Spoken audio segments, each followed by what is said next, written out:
Hey, what's up, everybody? Welcome back to another episode of Health Made Easy. I'm your host, Dr. Jason Jones, your practical voice in a world of confusing health information.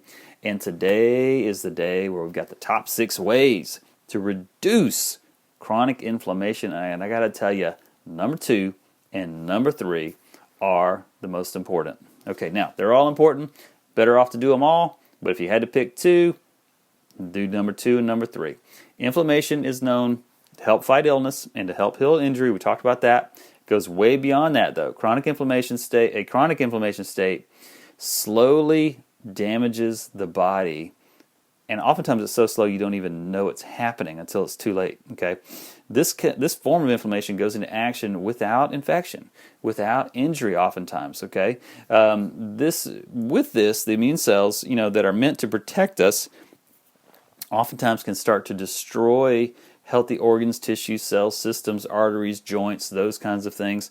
And there's a ton of research out there that shows that if you don't eat healthy, you don't rest adequately, you don't get enough exercise, you're triggering inflammation in your body. Okay, and the bad part is that chronic inflammation has this sort of long-term damage that it does to the body. If it goes unchecked long enough, it contributes to chronic diseases, things like blood vessel diseases, heart disease, obesity, diabetes, Alzheimer's, and more. So, how are different ways that we can measure chronic inflammation? Well, there's some blood work you can have done. You can have what's called a C-reactive protein, or a CRP, done.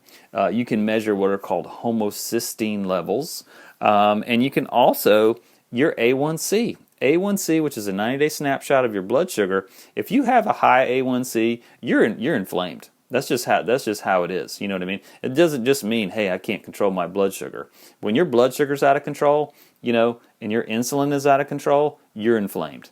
That is just how it is. All right. Now, so what do we do? How do we reduce this chronic inflammation? So the interesting thing is that you can prevent chronic inflammation. You can fight it with lifestyle and with diet. And the following are some really simple but effective ways to reduce inflammation in your body. Number 1, manage stress. Stress contributes largely to inflammation. You may not be able to change your routine, change the people in your life, change the situations that cause stress, but you can change your response to it by learning how to manage stress better. Some good measures: meditation, yoga, prayer, guided imagery, biofeedback, chiropractic care, and there's a ton of other stress-related practices, but the big thing is like your response to it. So I'll give you an example. So let's say that I am going to go skydiving, and I have another person with me. They're going to go as well. I convince them to go. They're scared out of their mind. I think this is going to be the best thing since sliced bread. We both jump out of the plane.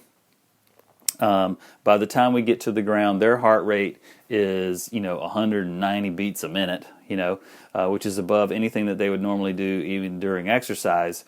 And mine is like a balmy 70. Okay. Now, what was different? The falling was the same. The going up in the same plane, everything was the same, except our response to it, our perception of it. Okay. So just think about it that way. Number 2. Exercise regularly. Making time to exercise is a good way to prevent inflammation. You can engage in 30 to 40 minutes of aerobic activity 4 or 5 times a week. You can hit the gym for 10 to 25 minutes as well. All right, number 3, eat more anti-inflammatory foods. So your choice of food matters a lot more for inflammation than it does for, weight loss or something like that. So, but when you add more anti-inflammatory foods, including fruits and vegetables in your diet, it helps reduce inflammatory markers, improve your overall health and well-being. Also, you got to cut back on or eliminate inflammatory foods, such as commercially grown red meat. Red meat's not bad for you for the most part. But the commercially grown stuff probably is. Bad oils, margarine, most processed foods, most things with high fructose corn syrup and sugar and all that type of stuff in them. Next one, lose weight. Being overweight increases your risk of an inflammation. Now, why do I bring this up? I bring it up because 70% of Americans are like obese. And again, that's not a judgment. That's just a statistical fact.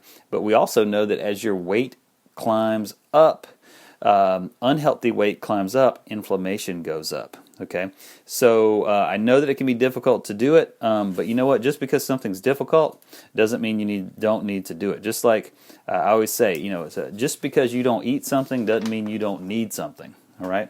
Now, control your blood sugar. We talked about this already as well, but eating too many simple carbs and sitting around too much, eating just nothing but white rice, white flour, or refined sugar puts you at risk of developing chronic inflammation for sure. So one thing you can do is you can just avoid all those things, or you can eat them more strategically. Okay, build your meals around foods that are high in fiber, such as fruit and vegetables, maybe some whole grains.